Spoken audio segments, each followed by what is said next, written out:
Amerika telah keluar dari Afghanistan. Salah satu sistem kawalan dan perintah, iaitu Command and Control System (CNC).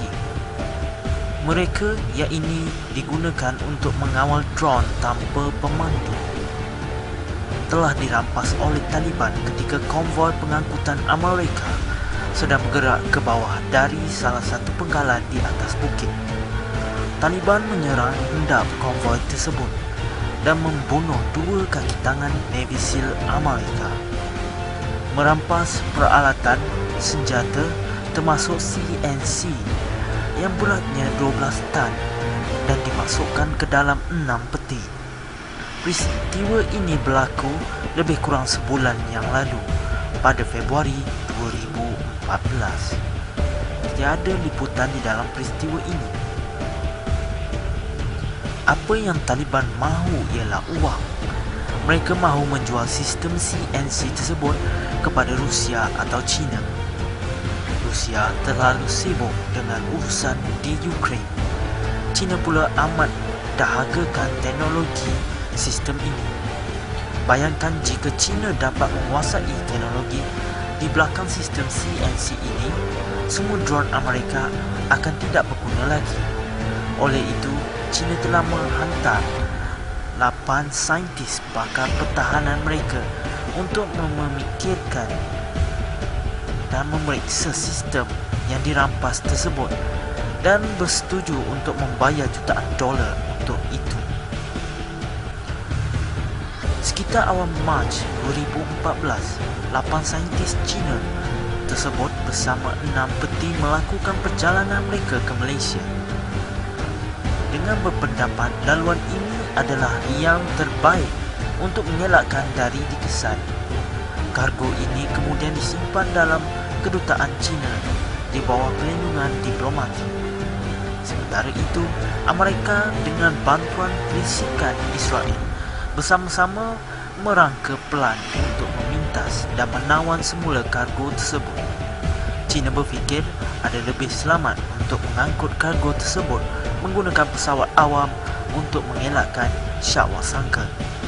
Lagipun penerbangan terus dari KL ke Beijing mengambil masa hanya 4 jam setengah dan Amerika dipercayai tidak akan merampas atau memudaratkan pesawat awam.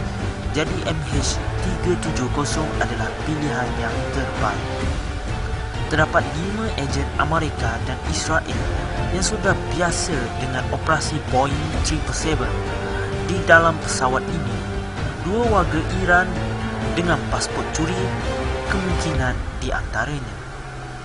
Sebaik sahaja MH370 meninggalkan ruang udara Malaysia dan melaporkan diri kepada kawalan udara Vietnam, satu pesawat AWACS Amerika telah mengikat isyarat komunikasi mereka, iaitu Jam the Signal, mematikan sistem kawalan juru terbang dan menukar kawalan kepada kod kawalan jauh remote control.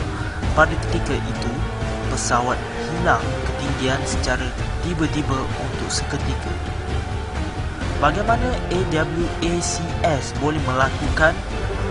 Ingat peristiwa 911.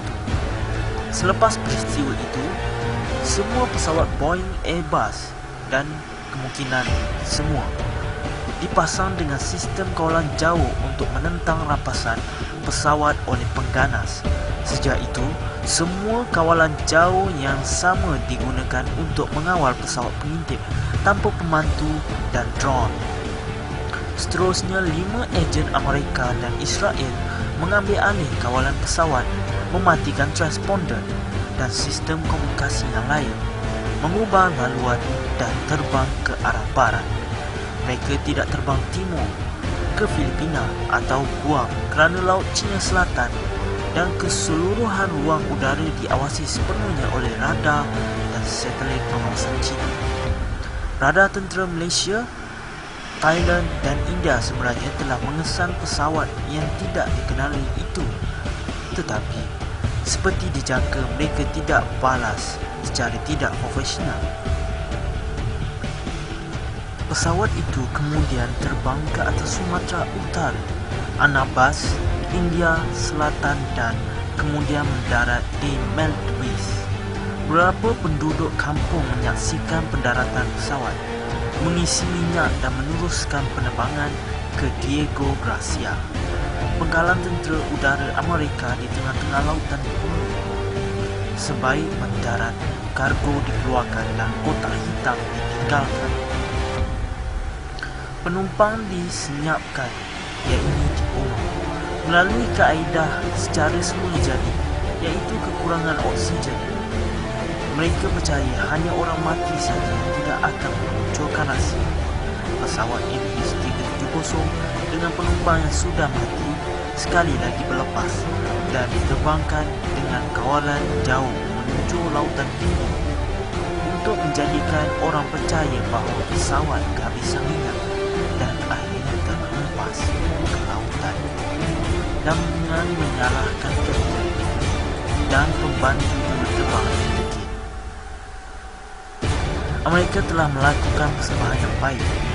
Pertama, mereka mengalihkan semua perhatian dan usaha carian di lautan China Selatan, padahal MH370 terbang ke arah barat lautan Hindi. Kemudian mereka dengan bantuan media-media, mereka telah mengeluarkan kenyataan-kenyataan yang bercanggah dan bukti-bukti untuk mengelirukan dunia. Australia memainkan peranan sebagai pembantu pelakon. Jika dilihat, usaha yang dibuat oleh China dari segi bilangan pesawat carian, kapal dan satelit, mula-mula mencari di lautan China Selatan, kemudian di Selat Melaka dan lautan Hindi, ini agak luar biasa. Ini menunjukkan bahawa China amat prihatin, bukan kerana ramainya penumpang awam China, tetapi lebih kepada nilai tinggi kandungan pesawat dan nyawa 8 ahli sains pertahanannya. Jangan percaya cerita.